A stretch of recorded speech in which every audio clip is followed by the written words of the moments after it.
वर्ध्यामध्ये अल्पवयीन मुलीच्या निर्घृण हत्येच्या निषेधार्थ विविध सामाजिक संघटना, नागरिक आणि राजकीय पक्षांनी आम्ही वर्धेकर या बॅनरखाली भव्य मोर्चा काढला। आरोपीला कठोर शिक्षा देण्यासह या प्रकरणाचा खटला जलद गती न्यायालयामध्ये चालवण्याची मागणी करण्यात आली।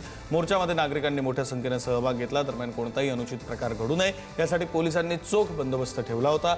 आंदोलनकर्त्यांनी त्यांच्या मागण्यांचं निवेदन हे प्रशासनाकडे सादर केलं।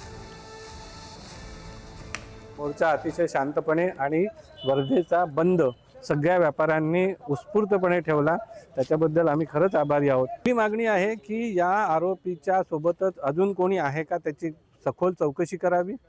सोबतच आरोपपत्र हे फक्त 15 दिवसातच झालं पाहिजे आणि 2 महिन्याच्या आत या आरोपीला पूर्णपणे फाशी दिली पाहिजे आणि आमचं तर म्हणणं आहे जाहीर फाशी दिली पाहिजे।